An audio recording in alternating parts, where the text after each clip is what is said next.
Situation Room, the only way to start your day. Mornings done right. 94.4 Spice FM, Nairobi. It's 8 minutes after 7 o'clock, and good morning to you as we get into the second hour of the Situation Room this morning. Wakili will join us in a few, but did we hear that news bite? That we are eating poison? Yep. Did it touch you in any way? Because I'm not understanding. We're eating poison in the food that's... Okay, so that's okay. Let me tell you. You know, and the saddest part is the authorities know. Because you just have to go back as to why we find it even difficult to send our produce in the international market, like, say, for EU, for example. Why? Because some of the pesticides that we use have been banned in those countries. As much as we still buy from them, but anyway, they're banned. So when someone tells you we cannot have your product enter our market because of what you've used to spray your crops with, which then have carcinogenic components in them, that right there goes to tell you if it's rejected outside, where is it sold? Internally. Yep. And that right there is us consuming poison. There are other places that are watering their crops, especially here in Nairobi, using our rivers. But what do we have in these rivers? You just told us that there are individuals who are releasing effluents that end up in rivers. And there are farmers who are using the same water to water their plants. Yep. That right there is poison you're consuming. There are others who are releasing raw sewer into these rivers. They're using the same water to irrigate their crops. What are we consuming? Raw sewer. Yuck. That right there is us consuming poison. Do we know about it? Yes, we do. Does the state know about it? Yes. What are they doing about it? When I ask about standard of quality of everything that it is we deal with, do we have that? Do we have a tracing mechanism saying, today you've gone to Ukulima market, you've bought your cabbages or you've bought your sukuma wiki. You think when you go back there, that farmer will be able to tell you where they bought that thing from? Because most of the time they are buying it from middlemen. How do they get the middleman who will then take you back to the farmer who organized everything? We do not have traceability. There's no traceability. Difficult. But those are one of the things. You see this place that you people want to go to call the first world. You think it's just a journey that you just stand up and start going somewhere. It's not. That there's certain things that you have to have in place. Look at the thing that you're talking about, the different elements. That in a store somewhere, okay, let's talk about another country. I don't know, pick one. Pick Norway. That if you find a tomato in the store, that tomato, you can actually know it has a barcode. You can actually know which farm this tomato came from, which agricultural inputs were put into to grow it, which farmer on which day harvested, after how. You can find out all of this we're talking about, because then what is it? All of these things are connected, because what does it do? Then you can actually hook into your healthcare system where people know exactly what's going on in the back end. People know if there's something that's making people sick and this is the source of it, so that you can either stop that. You see, the first we're talking about, it's not gigantic bridges and roads. It's systems. It's systems. This first word that you want to go to, it is systems that have been put in place and have been followed to the T. You can have 1,000 bridges, you can have 1,000 dams, you can have fantastic highways. But if the systems upon which these things operate are not solid, you are wasting your time and resources. Because you see, now we're here talking about we are consuming poison, sour. Let's pack that, right? Now let's go forward and ask, what does this do to the health of the people? Say, take a sample, Nairobi, right? Now, what burden will we have in hospitals in Nairobi to treat people who are consuming this food? That would mean the hospitals as well have a heavy burden, yet we are not even funding these hospitals to be able to handle the burden. You get what I mean? So at the end of the day, whichever way you go, because we failed in streamlining the systems from the word go, we are finding more Kenyans are dying out of cancer. We are seeing the burden in hospital getting even greater. Yet, all we do is we play politics, we give around very amazing statements, that is not backed even by evidence, is not backed by facts. Because you tell me, Ndu, if you're not taking care of your people, making sure they're not getting sick, how do you expect these greatest resource that you have, where 70% of the population are the young people who are now consuming poison, how do you expect them to help you carry this country to Singapore? I keep telling you guys, you see at the shores of Mombasa, Yep. you will not leave the shores of Mombasa. Even that ship is not there. You're not getting there. There is no Singapore until you fix your systems. There's no way. We have to be a healthy nation. You have to be an educated nation. Educated nation. You have to be a truthful nation. You have to be a nation that does not have corruption. You have to be a nation where power outages become a thing of the past. Because for you to get to Singapore, manufacturing has to happen. How do you have manufacturing when you cannot guarantee investors of adequate, reliable power for them to be able to get into your market? I also asked the question, I was just thinking about it.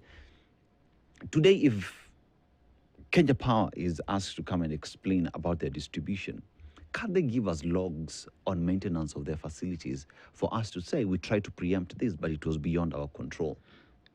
You know, because these are questions we must ask. We must stop thinking that when there is power outage, it is okay, stima tu itarudi even if it's after 2 days. It is not okay. You want to get to Singapore, how are you getting there? Through manufacturing. So tell me today I want to set up, and the place where I want to set up has not had power for close to 6 hours. How am I operating? Convince me to set up a manufacturing plant in that locality. You can't. I can't. You Then can't. what do? I go to the closest country, I set it up there because they have reliable power, and I get to export everything to you. You import. You've lost jobs. You've lost taxes. Why? Because you want to go to Singapore, but electricity and power is not your priority. I think at some point we just need to get serious. We need to. Yeah, and don't even talk about a place where you want to go somewhere. Like I'm not even gonna go far. I'm gonna use that train that you want to use to go to Mombasa, and that maybe you need to start having a conversation about. Let me get a pair of shoes first that's going to help me to be able to walk. That you can't say that you're going somewhere if you don't have the elements of preparedness to then allow you to go there. You must purchase the ticket. You must at least pack a bag, unless you're going to go with a shirt on your back, and then hope that you get there kicking and screaming. That you must even know. You must know the direction. You must know where the train station is. Like, okay, in order for me to get there, there's a train station that's going to essentially take me there. This is what I need to do to get there. Yeah. And unfortunately, we're working from the end and trying to find the beginning. True. Whereas the vision is important, because that's what a vision does for you. That you see the whole picture and that you say that's where we essentially want to go. But you don't start building from there. That you can see where you're going, but you start building from here. And that there's certain things that you must put in place, whether you like it or not. Look, come on. And it's something that burdens all of us. But I've found myself really struggling with this thing. Why is it so difficult for us to do things right at the appointed time? We don't have the intention of doing things right. The same people who operate in the private sector do it. The same people who operate, and you can't tell me because there's more money or because there's what. The same people, they don't have 2 heads. They don't have 3 ears. Why is it that once you get into a sector that's supposed to then make certain things happen, you feel as though you can't? Look into the private sector. Even in Kenya, in the private sector, people are operating with systems that are akin to first world operations.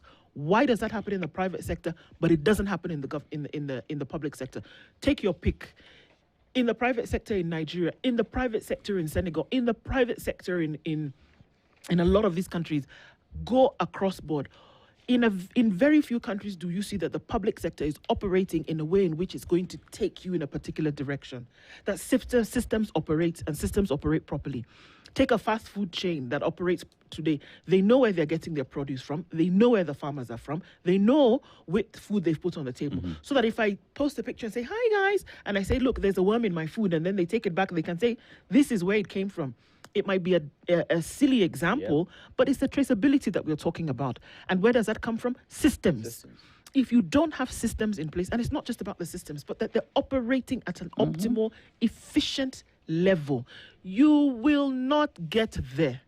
If you don't, you will not get there. And I know that I'm preaching to the choir, but why do we have these conversations? That's why I say, don't even, just leave it. Don't talk about getting to first world if your people are uneducated, if your people are sick, if they are hungry. Yeah. Here we are talking about El Nino coming, and we're just saying, you know, El Nino is coming. And you know what's going to happen? It's going to destroy farmers' crops. And imagine we are telling People will be ourselves washed that. away. Yeah. We're telling ourselves that farmers' crops will be destroyed. So brace yourselves. For what? For what exactly? You know, Brace yourselves for what? For destruction? Okay, how? let me tell you. If this is a story that does not worry anyone, where public health paralysis has been there and nothing is being done about it, and if we are here, we see a member of parliament now is in parliament telling us how they want to control Matatu fares, as if they own those Matatus, you know, where they're not telling us the options that they are giving Kenyans in terms of a publicly funded transport system that is guaranteed, that is affordable, that is accessible, and that has certain set standards. We are not moving anywhere, because look at all these first world countries where we exist. Public transport is not only just ferrying people from point A to point B. It is equally a security matter. You know what I mean? It is not just about how I'm getting you to work. It is how am I getting you to work? You get what I mean? And we live in a country where we wanted to set standards, but we do not have any implementation mechanisms that will make that happen. Ask yourself, Kenya Airways used to be one great airline in the continent. What happened to it? We mismanaged it. Why is it that today you look at our neighbors, Ethiopian Airlines, and how they're performing? Look at what the government is doing to ensure that that airline does not go under. Look at the investments. Look at the professionalism. Look at the standards they've set upon themselves. Here we are today. Look at expanding the airport. How many times have we tried to expand that airport, but every other thing has failed because of corruption? Here we are saying we want to go to that first world country called Singapore. What did Lee Kuan Yew do when he got in there? He streamlined the systems, the corrupt were dealt with, the rule of law became a reality, systems were set in place, education became a priority, healthcare became a priority, food security became a priority. Having something as easy as having fuel reserves that you can be able to power your manufacturing became a reality. How are we going to this Singapore if we have not sorted out the back end that will then propel this vehicle to I said move? you're not going. Thank you. Come on. Go somewhere else. You're not going. You're not going. Choose another destination. Choose another activity for what you want to do. Choose something else. Choose an activity like education. Choose an activity like healthcare and sort it out here. You're not going to this place, to this destination, because you have not put the things in place. You don't have the elements. So you're not going. Now, you can want to go, and that over time, you can show that this is actually where you're going by the things that you do. Now, in that moment, then somebody can say, okay, the way this person is moving, then they've been able to convince me that this is actually where they want to go. Until and unless that happens, I've said you're not going. Choose another activity. This activity that we're saying that you should choose is not travel. You're not traveling anywhere. Sit down and do what you're supposed to be doing in your house. You're not traveling. You don't know, we're seated here. We've read that story where it's been said, we've had that bite where we are eating poison. Do you know what that does to us in this room? That there's a high possibility, it's not even a possibility, it is a fact that you and I and any other Kenyan is exposed to poison that is damaging their systems, is damaging their life quality of their health in one way or the other, and that is okay with the government, that is okay with the ministry, that is okay with the Ministry of Health and Ministry of Agriculture, and that we should just operate. That we know we are feeding people poison, but that, you know what, they're not dying. They're not dying. They're still walking. The poison that they have is not enough to kill them. So it's okay. Nikidogo true. Kidogo. That's how we're operating, Ndu. That's how we're operating. So what we're doing is we're making people sick. The very same people that you depend on to propel this country forward. I mean, at what point does anyone get to position of authority and say, the responsibility that is upon me is to ensure that the 55 million people in this country are healthy, are educated, and are fed. that I will do everything within my power to ensure that the economy is good so that my people can grow. And by them growing, the country is growing. It is not about brick and mortar. Well, that is important. The people must be alive to enjoy these things. You will build stadiums, you will build roads, but if your people are dead, who are you constructing those things for? If 80% or 70% of your people end up in hospital daily because you did not take care of what it is they are eating, you did not take care of the water that is being used to take care of these crops, if you are not doing anything to ensure that El Nino and drought does not affect us, how exactly are you saying I am a leader of this country and that I pay homage to my people because I'm taking care? You're not. No, you're not. No, you're not.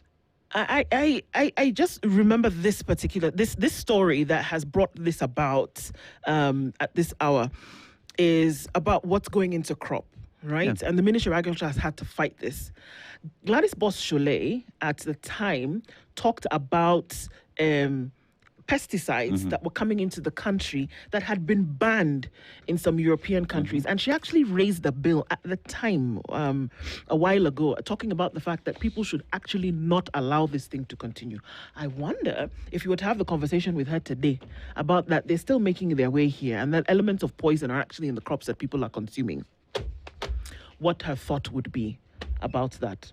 We can use the word finally, because finally, Wakili is here. Yeah, the eagle has landed. Wakili, good morning. Good morning, how are you? I'm well. How are you? I've been well. God has been gracious. He has? Yes, yes. And how about you? Salam sana. That's great. Did you get lost? Yeah. You got lost? I've been around, up and about. This morning? This morning. You know, bro, I got in some traffic. There was an accident, a slight one that just caused some bit of congestion. Okay. But I was taken care of. I'm really sorry for coming in late. We're glad that you're here all the same. Yeah. And Karibu Sana, because we have questions. Yes. And we want you to quickly interpret this proverb. Yes. We think we would like it. Absolutely. Okay. Yes.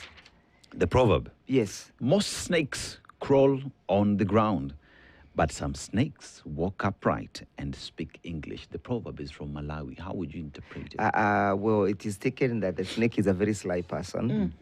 Well, if you could take it biblically from the Garden of Eden, how it was smart in trying to con Eve, then you'll basically see the snakes that are being spoken about are today's politicians. They speak with a sharp tongue, like the snake. So I believe the snakes that walks on their feet are the current crop of Kenyan politicians, incapable of being trusted and accountable to any person. And you can simply see, even the Standard can tell you, the Standard front page can tell you that there's a snake somewhere in this country that speaks sharp and thinks that's very smart. When the snake wants to bite you and to con you to eat the fruit, the forbidden one, it speaks to you with a very sweet tongue. I remember when it was unveiling His Excellency Rigathi Gachagua's candidature for the deputy president, how the snake spoke very well about the qualification and the man that he was. But when the snake bit him, it started saying that he was incompetent. So the snake again on the 20th of or 18th? No, it should be 20th of October 2024. Again, it quoted another man from Tharaka Nithi called Professor Kithure Kindiki. The man spoke so nicely about Kithure Kindiki, how a professor he is, how competent he was, a man whom he trusts, and a man who believes that he's going to afford him an opportunity to steer the country to the greater strength. But you can see today, now the snake is again quoting Oparanya. Oparanya, be careful. You'll still be told the same way, the same words that Rigathi was told, the same sweet-talking words that were told to Professor. Oh, and to you, Oparanya, you trust William Ruto at your own peril. It's a snake, it's a serpent. You trust him at your own peril. And I believe that proverb befits the description of William Ruto. Okay, you're not mincing your words this morning. I wouldn't miss my words. He is not a man to be trusted. Oh, and to you, if you think that you're now better. You know, if you find a man who keeps on divorcing his wives, today akona wa kwanza amemtupa, wa pili amemtupa, anaenda kutafuta watatu. This man must be the person with the problem. He must be the problem. It's the man who is the problem. He's the man who is the problem. They cannot be all those women. You know, you cannot divorce 3 women simultaneously within one period. And a period of less than 5 years. One would argue that you should not be marrying all 3 of them anyway. But anyway. Yes. But you see, you trust Mr. William Ruto at your own peril. Okay. Yes. Kenya's Senate. Yes. Is once again considering a proposal to strip the IEBC of the duty to stream polling station results live as they are announced. It's the Election Laws Amendment Bill 2026. Yes. And it's co-sponsored by Senate Majority Leader Aaron Chariot and Minority Leader Stuart Matsayo. Yes. It deletes the section Yes. requiring the public feed and replaces it with a system centered on electronic transmission of results to tallying centers. Yes. So that thing that you see, we're all around our TV every day of the election and we are waiting to see, they're saying, no, we're not going to do that. What we're going to do is leave it at the polling station. I mean, since the results at the polling station are final, is what we've been told. Yes. Now, currently, the IEBC must stream polling station results live purely as a public information tool. Yeah. It carries no legal weight. Yes. You don't have to do it. Yeah. Yes. But it lets journalists like ourselves, agents, and citizens watch numbers arrive and compare them with later official announcements. That's very important. Yes. Take it again. It allows you, those of us in the media space, citizens even who may want to go through the trouble of writing some of these things down. Yes. It allows you to watch the numbers as they arrive, the streaming, and compare them later to official announcements. Yes. The bill seeks to remove absolutely. That's requirement. That's absurd. Yes. Is it absurd? Why? Absurd, and I think that whoever is making those proposals does not understand the philosophy of our constitution, because the philosophy of our constitution is premised on transparency and accountability, and the involvement of the people and the inclusivity of the people and the advancement of the democratic space, other than shrinking it. Number 2, the question of transparency indicates or seeks to confirm credibility on these institutions. And you cannot be said to be transparent if you want to conceal some of this information. Remember, we are living in the information era, the era of enlightenment. So ideally, it's a self-defeatist approach to say that you do not want live streaming to be conducted by the IBC. Remember, these results do not belong to the IBC. They belong to the Kenyans. And Kenyans exercise their sovereignty through that processes of democratic voting. Yeah. So you cannot therefore conceal this information and hide this information from them. To me, even that proposal itself is unconstitutional. And of course, if it survives the legislation, then it shall find us out here and we are ready to take it to court, to challenge it. You know, I do not know why Mr. William Ruto, because those are Mr. William Ruto's boys, is afraid of what is afraid of. Let the people know. And by the way, let me tell you the magic of the polling station. In Olkarau, because I was there for that period, and most importantly, during the counting of the votes, I saw the magical of the finality of the results at the polling station. One, if you have a strong agency infrastructure. Remember, the agency infrastructure, the IBC Act and the Election Act, actually most importantly the Election Act, indicates that a political party or an individual participating in an election ought to have agents. Yes. Those agents ought to be firmly anchored in law, because they are the ones, or the first step towards transparency, the first step towards accountability, the first step towards the rule of law. So in my view, the finality of the result of the polling station must be communicated to the individuals. No, okay, in this polling station, this is how these people have expressed themselves. Yeah. In Kandui polling station, this is how the people have expressed themselves. So the tallying, and I believe what they should be proposing is not to kill the idea to inform the people, but to see how transparency can be enhanced. For example, if you look at the Constitution, it provides that presidential elections happens in each and every constituency. Yes. Actually, the law says, the Constitution says, it shall take place in each and every constituency. So where should be the finality of the elections? the presidential elections? Should it be at Bomas or should the finality be at the constituency? That should be the argument. Number two, that then polling stations results are complemented and finalized at where the election of the presidents took place. And the constitution contemplates that they shall take place at each and every constituency. That is to mean we'll have 290 results. Each constituency announcing their results. That is to say, therefore, by the close of business, as late as maybe by 2 o'clock in the morning on the 11th of August, we already know who the winner is. And that's the only way we are able to deal with the question of Bomas. So that then we are saying that all the results from polling stations in Gishoko constituency, Dia constituency, Kirinyaga Central constituency, and Moi constituencies are collated and tallied at the constituency tallying center and announced there. We should be working for the finality of the results at the constituency level other than at Bomas. Okay. So then, therefore, to say, the argument to say that we do not need to stream live is a self-defeatist argument, and it is propounded by individuals who are afraid. That is not how democracy works. Democracy works in openness. In any case, if you look at Article 27, Article 24, which provides for the limitation of rights, it says the justification for the limitation of that right must be justified by what happens in an open, democratic, and civilized society. So the test to be applied to determine whether or not that limitation ought to be applied is whether that limitation of failing to express and stream live would be justified in an open, democratic, and free society. To the extent that therefore that fails, it automatically tells you that that amendment itself will be unconstitutional because you'll be trying to limit a right.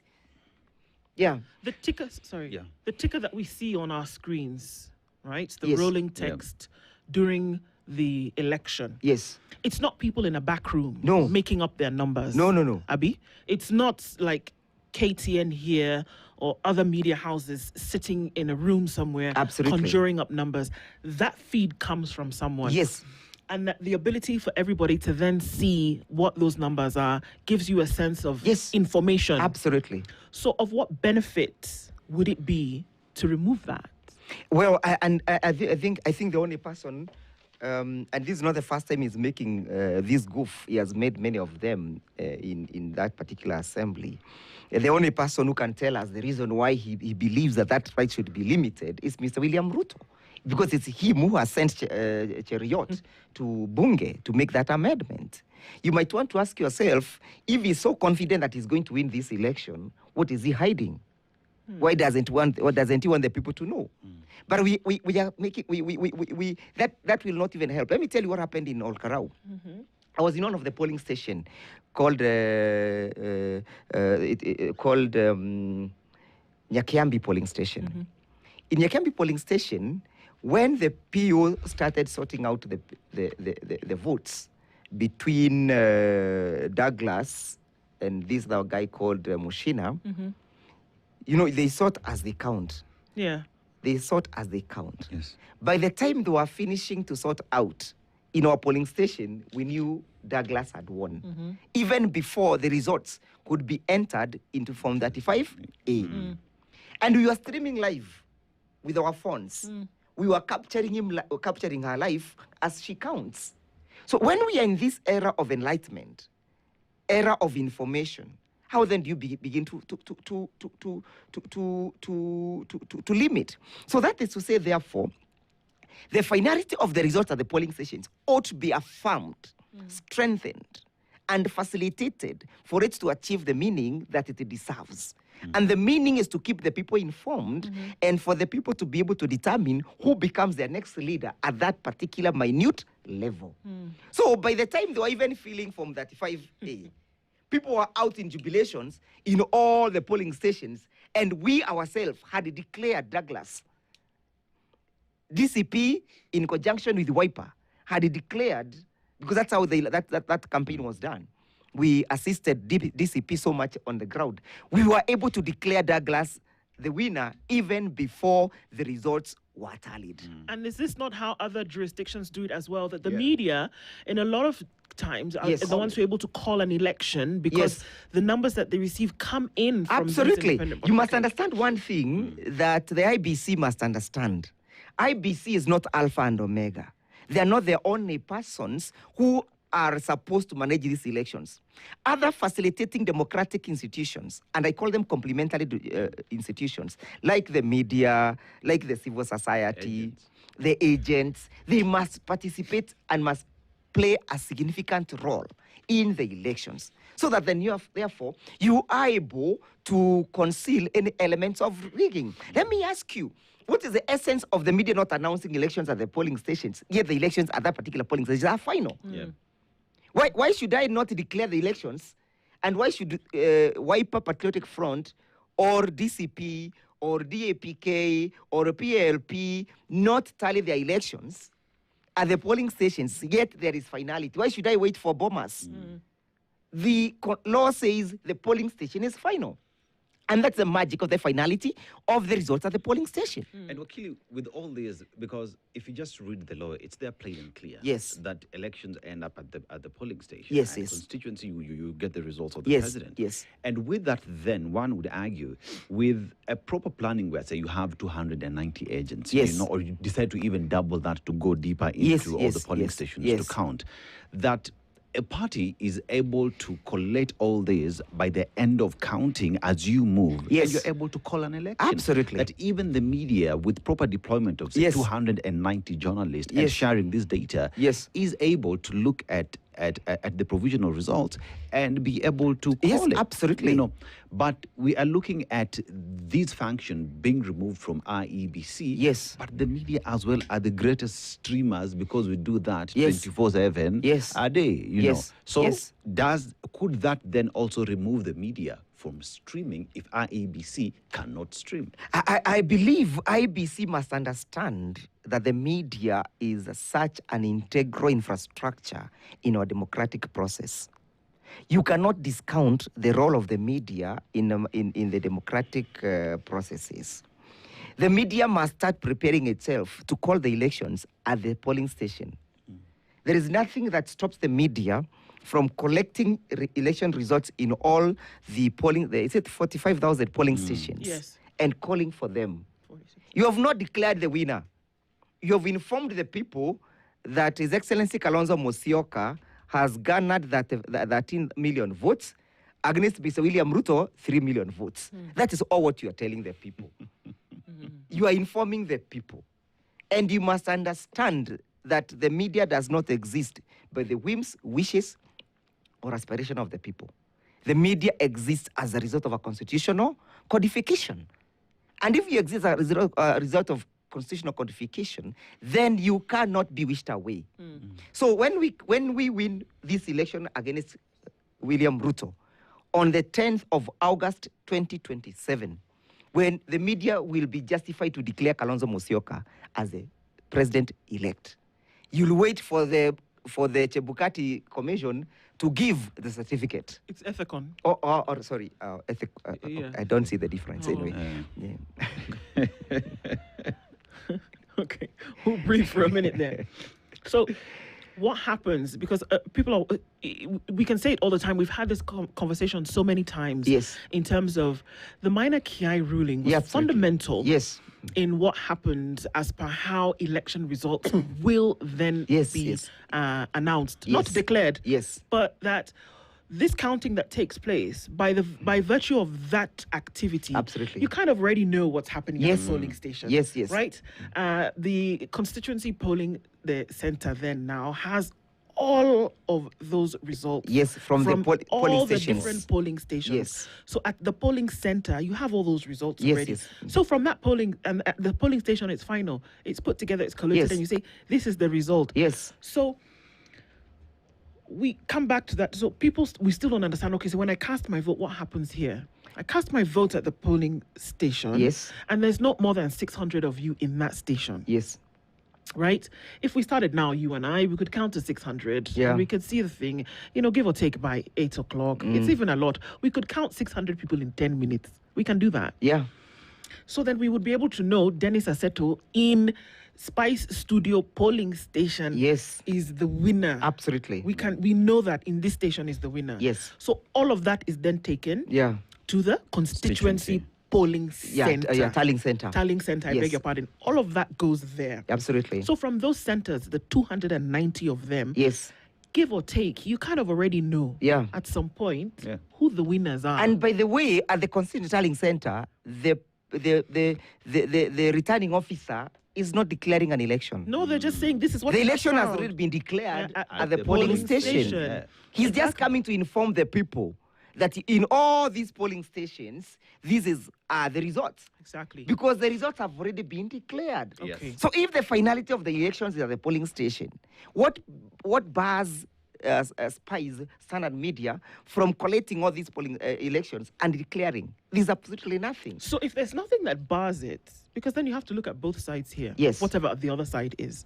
Because there's a law on what it says, and it's very clear that it can happen if you operate within the the provisions of the law. Yes.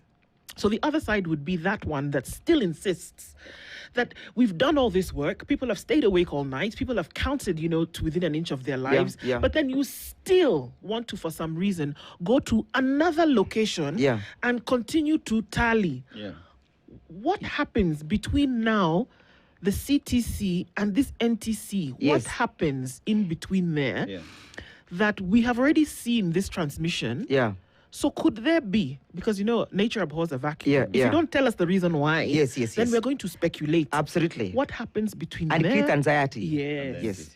What happens between there and there that perhaps you don't want people to see? That's the thing. But by the way, I could almost give clear indication and confidence to our people that it is almost impossible these days to steal an election in terms of numbers. Yeah. You can only steal an election in terms of procedure. But in terms of numbers, if you have a strong agency infrastructure, it's almost impossible to steal an election in terms of the numbers. And that is why you saw Raila never put up a petition on numbers at any given time. His petition was never premised on the difference of the numbers. It was almost always premised on the inconsistency and the impropriety of the election process. So if IBC is able to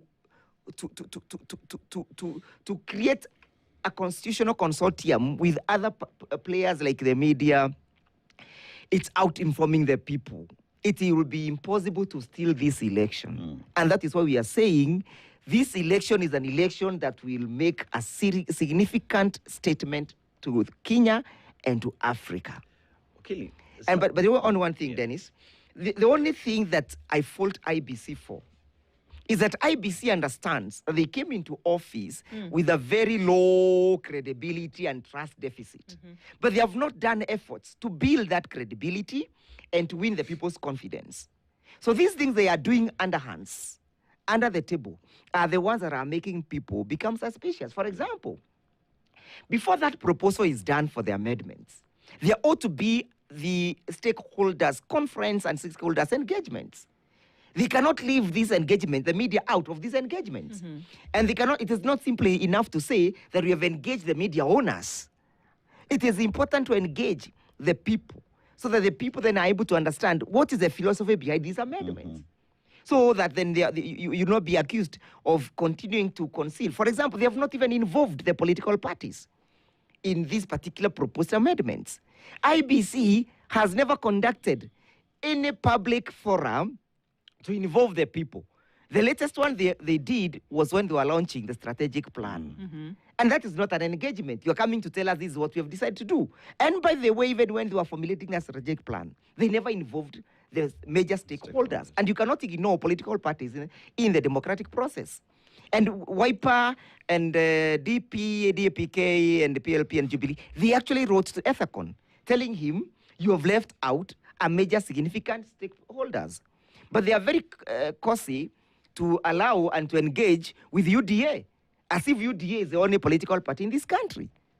You know, Akili, there is one thing you said, that elections cannot be stolen through numbers. Why? Because even if it's through numbers, one will ask the question, at any given point, IEBC will give 6 ballot papers, right, for every other electoral position. Yes, absolutely. That would mean that if a member of parliament, through all the votes that were casted, if they got 300,000, then for the president as well ought to be 300,000, because 300,000 ballot papers were given across board. Yes. That at the end of the day, if we get 3,001 votes, there has to be an explanation why. Where did that one come from? That single vote came from. But that notwithstanding, that even when we come to the counting of election, we start with the president, with the president's vote. Yes. That it is impossible for you to tell me that Dennis Aseto is an MP before you tell us who has won the presidential election in that particular polling station. Those are 2 areas that we look at. But one, Isa Kale here is saying that accountability, where is Isa Kale? Isa Kale is just saying a simple thing. Democracy is just asking for verification, not blind faith. Absolutely. If citizens, where is Isa Kale? If citizens can't watch the count, we'll spend 5 years questioning it. Yes. And that question then goes directly to IEBC in terms of the legacy and protecting that election for the 5 years. Absolutely. You see, and of course, the IBC and Cheruiyot should not think that they can fool Kenyans. There is no justification for that amendment. The amendment will create more doubts in the processes and the results that will be announced than create confidence and the ability to own those particular results. So at any given time, the IBC that has not even come out clearly to see and to speak to the people whether they actually appreciate those particular amendments and what harm it will create if the people are informed that so-and-so is trailing, that William Ruto is trailing the United Opposition. What is wrong with that? You know, the more you keep people in the darkness, the more you create anxiety. The more you create opportunities for doubts. And when doubts are created, and because people will not be trusting these institutions, we shall declare our president. I mean, let me tell them, if they create any situation that will make people to doubt, their processes, the IBC processes, the United Opposition will tally its results and declare their president. They should take that to the bank. Have we ever had a discrepancy between the results at the polling station, the constituency tallying center, and the national tallying center? Of course, they have been there. And have there been enough significantly to sway the numbers that perhaps, are we talking about 13? Are we talking about 13,000 or 130,000? Let me tell you one thing, and Dennis has raised that issue, and then you've also captured it very well. The difference of the votes at the polling station. It is not possible that the president has 20 votes and the member of parliament has 15 votes. It's not possible. Why? Because you're being given 2 ballots. For example, if you're voting for the president and the MP, you are given 2 ballots. And if you're voting for 6, you're casting for the 6 ballots, each seat necessitates or requires the issuance of 1 ballot paper. So we should have uniformity of all, even the MCA's votes should tally and should be equal to the votes that the president has garnered. Okay, so hang on. We're not talking about who you voted for, but we're talking about the number. The balance. So, for example, the balance of the votes. In this box, I can't have, if you've given me 6 and all of us here, so there would be 18, right? Yes. So it's not possible for the in the box to be 20. for president, there are 20, and the box for governor, there are 15. They should be 18, they should be 18. Right. And you know, IBC, and that's how they rig the election, by the way. The balance of the votes. And remember, in the Supreme Court, that question was put to lawyers. And they were not able to answer how that one arises. And to date, IBC has not addressed that question of the imbalance of the votes. Because the question of the imbalance of the votes must be addressed. We must be told how comes that the president, because even when you try to tally the spoiled votes, the rejected votes, you see, this rejected vote, it was cast in favor of a president or in favor of an MP or governor or anything. At the fullness of time, the spoiled votes, the rejected votes, and the valid votes must tally. Yes. Okay. That is to say that there cannot be a situation whereby you are saying, oh, the member of parliament has less votes because there were some that were cast in his favor but were spoiled. But let us know, if that vote was to be successful, it was to be a successful and illegal vote, would it have tallied with the votes for the president? Yeah. So what we're saying is that all votes cast plus the rejected spoiled votes, if we have 46,000 polling stations, with each polling station having 600 on the register for voting on that day, that once you put all of that together, you should get 27.6 million. It should not be 25 million. Yes, and if there is spoiled votes, it must be tallied, and it must inform to the balancing of the votes. But remember one thing, IBC has not put into place proper agency infrastructure. They have not even come up with a form, a statutory form, that is generated for the benefit of the agent to tally his votes. Agents are given small exercise books. Those exercise books, they never find themselves anywhere in law. I would think that proper and innovative legislation and amendments to the Act would say that even the agents will have a statutory form that is provided for them in law and given to them by the IBC to represent their candidates and their political parties in that particular process. So that then, therefore, that form itself is anchored in law. Okay. So in the event of a dispute, therefore, your agents, they have a form, a statutory form that is properly anchored in law. Other than having an exercise book that will be doubted by every other person. Later, because it could have been Njiru writing something. So that then you say that this statutory form, there is a place for at the closure of the polling and the counting, where the PO signs 4, the other agents also signs 4. And then the agent goes with his form at home. So that in case of the dispute, we'll call the agent from polling station, Karusha polling station, and ask him, please bring us your form. So if I go back to this thing where you're looking at the numbers and you're streaming them live, and previously the argument that has been given that an election is not stolen at the back, it's stolen in the back end. Yes. And that's why they say that when you're looking at maize in the granary, it's been stolen in the field. Yes, yes. So you cannot start to count the maize that comes to the door of the granary in the truck. No, no, no. Because that's what you have. Yes. But you're not looking at what had actually happened in the field while harvest was taking place. And essentially, that's what the minor Kiai ruling was. That is essentially. That they're saying in the field. Check in the field. Check in the field. The thief was in the field. And tell us what happened. How much did you lose? How much did you lose in the field? Or how much did you gain in the field? That is what you should tell And what Kenyans. has happened is that the watchman in the field looking out after the maize is the agent. But the agent is not anchored in law. The law only says that political parties shall be given an opportunity to have an agent at the polling station, and it stops there. How the agents collect this information, collates it, and relate this information to the political party is left to the vagaries of the polling stations and the ability of the political party to provide exercise books.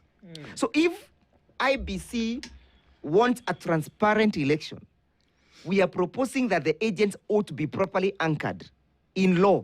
Okay. So that then he has a statutory form that he can consume in the event of a dispute. Remember, the only form that comes to inform us the results is Form 35 if you are dealing with a member of parliament, or for Form 34 if you are dealing with the president. That Form 34 does not belong to the agent. It belongs to the IBC. Yet the agent is supposed to confirm those results on that particular Form 34. But when he's tallying for himself, he's not supposed to get that form. And remember, if an election dispute arises, the person who is in custody of all this information and material is IBC. And you cannot open that box without an order of the court. Right. So preparing your petition itself is prejudiced because you do not have the necessary information. So we are proposing that there must be a provision, an infrastructure created for the IBC, even if it would be either a form or a polls days diary in favor of the agents. So the agent is also able to record the events that have taken place in the polling station. If there is violence in a polling station, the only person who records that information is the presiding officer. But he keeps the PSD, the post-days diary, to himself or to herself. Yeah. It is never given to the political parties. So we need to create an infrastructure where the agents becomes an integral and a central party and the participants in that particular elections, including him being able to take stock of what transpires in a polling stations on day-to-day basis. Or alternatively, a PSD, post-day diary, be provided for the agents, exclusive for the agents, to keep records of what transpires in a polling station. I mean, Wakili, just to respond briefly on this. Yes. When one walks into a polling station and I'm given all, is it a must that I'm given all the 6 ballot papers? It must be given. So that even if I choose to just vote for the president, Yes. the others as well, I must cast them in the their ballot the boxes. boxes. Then decision will be made later whether it is Absolutely. rejected or spoiled. Yes. Because that is a safety mechanism Yes. for these ballots to tally. Yes. So yes, I can't yes. walk in and you just say, cannot I walk want into a to polling vote for station and say, president. okay, me, I just want to vote for the president. Okay. No. So that then there can be balance of the votes. The only thing that, and you're right, a decision will be taken to confirm whether there is actually a valid vote, which you never actually ticked, or not. But at least when we tally, the balance will... The thing that we're talking about here, because some people who are a bit confused, we're not talking about whom you voted for. No. Yes. What we're talking about is the number. Yani umepewa makaratasi sita. Sita, you have to cast Lazima of them. uzirushe katika ballot box zote sita. Bas. Uweke ya president, uweke ya governor, uweke ya senator, uweke ya MP, ya women rep, na uweke ya MCA. Hayo makaratasi yote yakikusanywa They have to na tally. ihesabiwe, lazima iwe ilirushwa makaratasi sita by every voter. It's not about who you're No, voting no. for, Christina No. or Linda. It is that the numbers, The balance of the votes. balance has to come Yes, to absolutely. one number. Yes. And that's why you have to ask the question if Yes, it doesn't. yes. Civic education needs to continue about It this thing needs so that to. we can understand it, because that's what we are doing. It need to. How we wish we had come Yes. at 7. No, let me just say something. Real quick. Something small. Yeah. I have seen speculations about His Excellency Kalonzo Musyoka, even in the papers. Yes. Can I confirm, Yes. without any scintilla element of doubt, Okay. that His Excellency Dr. Stephen Kalonzo Musyoka is in one term to stay, and that his focus is to make sure that William Ruto is a one-term president. Number two, I spent quite some time over the weekend with him at Saikuru, and these speculations are speculations that are made by desperate individuals who believes that His Excellency Kalonzo Musyoka can join William Ruto. There is no possibility under the sun that William Ruto will ever work together with Kalonzo Musyoka. Kalonzo Musyoka focus is of a new republic. And the ideology of the new republic being propagated by His Excellency Kalonzo Musyoka is the republic, is a new republic where the rule of law and constitutionalism reign. Okay. Yeah. Where transparency and accountability are out of the day, respect for the institution, the independence of the institutions is out of the day, and of course, just to mention the question of the food security. I found you speaking about it. Only one thing. Yeah. The way we view food security in the new republic is that we shall not just be speaking about wingi wa chakula, the plentiness of the, the quantity of the food. We have two-tier approach in our policy on food security. We want to look at the quality of the food that our people are eating. There's no possible that those chemicals that are even killing elephants will continue to be sold in this country under the watch of His Excellency Kalonzo Musyoka. He's in one term and in one term to stay, and I say this with the confidence, as one of his confidence. All right. Well, that's a good place to end on. Yes. Wakili, thank you for being here this morning. Thank you so much. We look forward to another conversation with you. But like we said, civic education must continue. Good morning. It's 8 a.m.